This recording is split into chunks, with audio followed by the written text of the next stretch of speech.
Alhamdulillah wassalatu wassalamu ala rasulillah. Allah kuasa, makhluk tidak kuasa. Allah menciptakan seluruh makhluk. Allah memelihara seluruh makhluk. Allah menciptakan sifat makhluk. Allah memelihara sifat makhluk. Segala yang nampak dan tidak nampak berasal dari khazanah Allah. Allah yang menciptakan suasana dan keadaan. Dalam menciptakan sesuatu, Allah tidak berhajat kepada makhluk, tapi seluruh makhluk berhajat kepada Allah Subhanahu wa Ta'ala. Kejayaan seluruh makhluk berada di dalam genggaman Allah Subhanahu wa Ta'ala. Allah telah menetapkan kejayaan ikan di dalam air, kejayaan cacing di dalam tanah, kejayaan harimau di dalam hutan, kejayaan manusia dalam agama. Apabila ikan keluar dari air akan binasa, apabila cacing keluar dari tanah akan binasa, apabila harimau keluar dari hutan akan binasa, apabila manusia keluar dari agama akan binasa. La ilaha illallah. Ini adalah modal untuk dakwah infiradi. Kalimat-kalimat ini adalah kalimat untuk bicara kebesaran Allah kepada orang-orang yang datang bersama kita. Dalam dakwah infiradi itu, yang pertama kita berkenalan supaya kita tahu namanya dan boleh ditanya sedikit tentang pengalaman dakwahnya. Apakah sudah pernah keluar atau belum? Apakah sudah pernah 3 hari atau 10 hari atau 15 hari? Atau mungkin sudah pernah keluar ke IPB atau negeri jauh, atau mungkin dia anak pondok, anak madrasah, hafizah, alimah. Kalau kita bicara setelah mengenal, maka kita bisa menyesuaikan pembicaraan kita. Ada satu masa saya di Temboro, itu dibawa ke ruang ulama. Kemudian ada satu orang ulama datang, tapi penampilannya sangat zuhud sekali. Penampilannya sama sekali tidak ada tampang ulama. Jadi saya mulai bicara tentang pentingnya keluar jalan Allah Ta'ala, pentingnya dakwah, pentingnya orang-orang tua seperti mbah ini keluar untuk mendakwahkan agamanya Allah Ta'ala. Si mbah ini ngangguk-ngangguk. Nji, katanya. Allah. Saya taskil dia keluar 4 bulan. Kemudian dia bilang, nji. Orang-orang di sekitar saya itu memperhatikan. Mungkin karena orang di sekitar itu gak sabar melihat perkataan saya, taskilan saya kepada beliau. Akhirnya ada satu orang bisik-bisikin saya. Itu Kiai Muhammad baru pulang nih 1 tahun. Oh. Karena tidak dikenal siapa yang diajak bicara, itu kita taskilnya 4 bulan.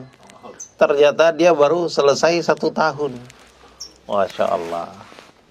Ini pengalaman penting kita mengenal siapa yang kita ajak bicara. Di Bangladesh itu, di markas Kakrail, itu kalau waktunya makan, kita turun dari lantai atas ke bawah.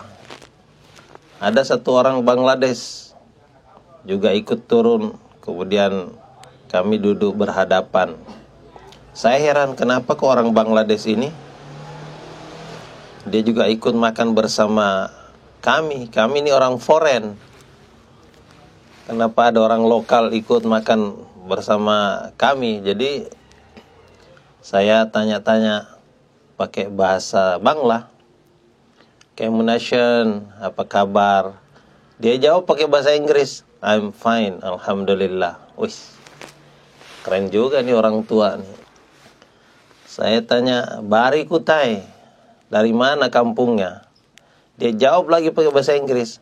I'm from Tanggail, satu kota namanya Tanggail di sana. Saya makin agak jengkel, saya ngomong pakai bahasa Bangla, dia malah ngomong pakai bahasa Inggris. Ya udah, saya mulai targib dia, taskil dia. Kemudian saya suruh dia keluar 4 bulan. Tiba-tiba dia bilang, I'm not ready. Saya nggak siap 4 bulan. Wah, saya mulai nih pitam. Kenapa ini orang sudah tua nggak mau keluar 4 bulan? Akhirnya saya mendesak, Tuan harus keluar 4 bulan setiap tahun. Dia bilang, saya tidak mau. Akhirnya saya tanya, kenapa? Dia bilang, saya sudah biasa 6 bulan setiap tahun.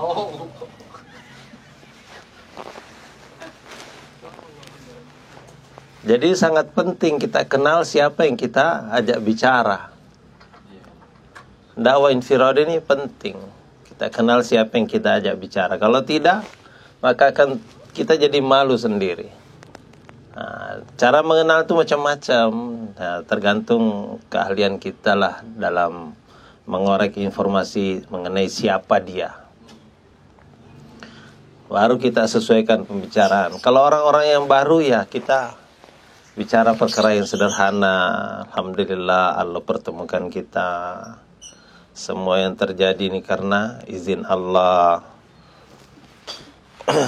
Tidak ada selembar daun pun yang jatuh melainkan atas izin Allah. Apalagi pertemuan di sini, Allah pasti punya kehendak yang baik. Kenapa ibu dihantarkan ke sini? Allah pasti punya rencana yang indah untuk ibu. Dan dulu para sahabiah juga begitu. Dihantar ke tempat-tempat yang baik. Kemudian mereka keluar dari Allah Ta'ala sehingga Allah berikan kepahaman bahwa yang menghidupkan ini Allah, yang menjaga ini Allah, yang memberi rizki ini adalah Allah.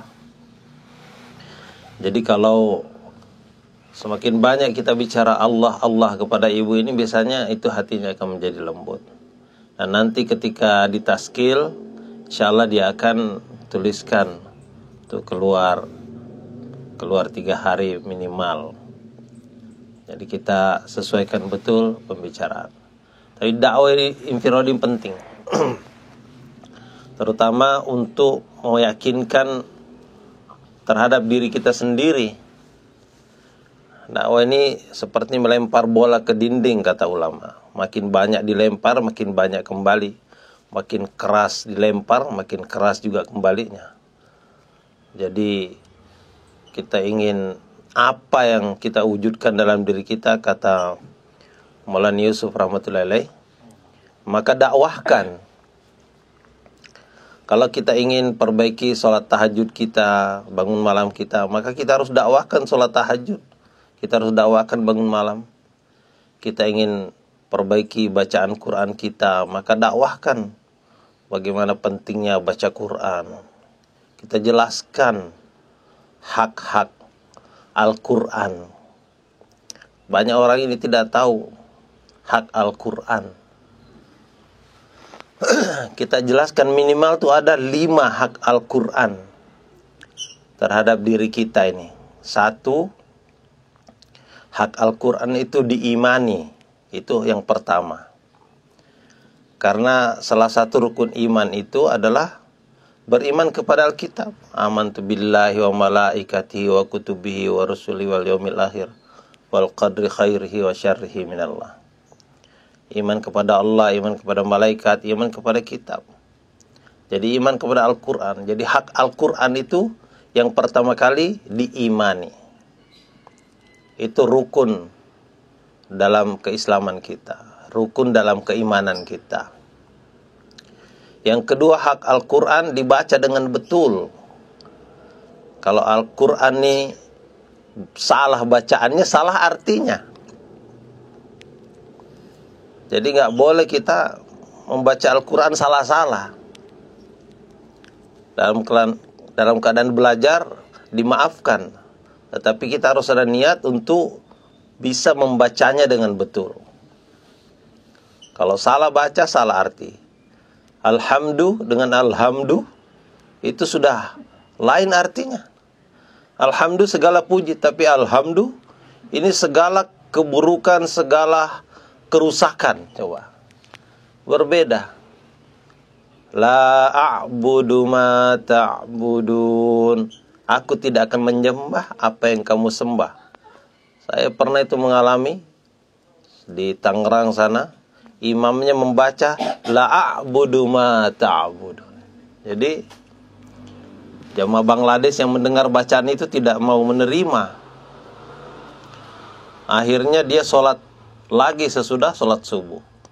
Saya juga ikut-ikutan jos, sholat lagi. Ada orang colek. Mas, masa sholat sunnah lagi sesudah sholat subuh? Kan gak ada sholat sunnahnya ba'diyah subuh. Saya bilang ini bukan sholat sunnah, bukan sholat ba'diyah. Ini ngulang sholat. Dengar gak tadi bacaan imam? Wah, rupanya orang ini ngadu sama Pak Imam. Bacaan Pak Imam gak bener. Ini Pak Imam bukan benerin bacaannya, malah kita diusir dari masjidnya. Nah, ini keadaan umat sekarang ini seperti itu. Jadi harus perbaiki bacaan kita. Hak Al-Quran itu dibaca dengan betul. Yang ketiga, hak Al-Quran itu harus mengetahui artinya. Karena kalau tidak diketahui artinya, ya bagaimana orang membaca sesuatu tapi tidak paham. Al-Quran itu ada perintah, ada larangan. Ada petunjuk ke kanan, ke kiri, ke atas, ke bawah. Nah kalau tidak tahu artinya, seperti kita mengendarai itu motor atau mobil di jalan, ada lampu merah, nggak tahu artinya apa sih merah, nggak tahu artinya apa itu hijau. Jadi mengacau. Ada tanda belokan tapi tidak tahu artinya, jadi nubruk. Atau ada tanda merah dilarang masuk ke sana, malah masuk. Kenapa? Karena tidak tahu artinya. Al-Quran tuh isinya petunjuk. Maka harus dipelajari artinya. Itu hak Al-Quran. Yang keempat, hak Al-Quran diamalkan. Diamalkan. Apa yang disuruh ya kerjakan, apa yang dilarang tinggalkan. Dan yang kelima, hak Al-Quran itu didakwahkan. Ini kalau kita ingin bacaan Al-Quran kita betul, kita dakwahkan tentang Quran. Begitu juga amalan yang lain. Kita ingin zikir kita jadi baik, istiqomah, kita dakwahkan pentingnya zikir. Kita ingin taklim kita baik, maka kita dakwahkan pentingnya taklim. Apa saja yang kita inginkan wujud dalam diri kita, kata Maulana Yusuf rahmatullahi alaih, maka dakwahkan itu. Makin kita dakwahkan, makin datang kekuatan untuk mendapatkan hakikatnya. Dan kita tinggal beberapa hari lagi. Ini ibu-ibu coba diusahakan agar kita bisa dapat jamaah cash. Jangan hanya sekedar pindah rumah, pindah kampung, pindah masjid, tapi tidak dapat jamaah cash. Jamaah cash ini hadiah dari Allah. Kita usahakan agar Allah kasih. Tapi ibu-ibu minta kepada Allah. Jamaah cash ini akan membuat ibu-ibu dapat pahala nanti tidak terasa. Akan datang pahala dakwah dari seluruh dunia.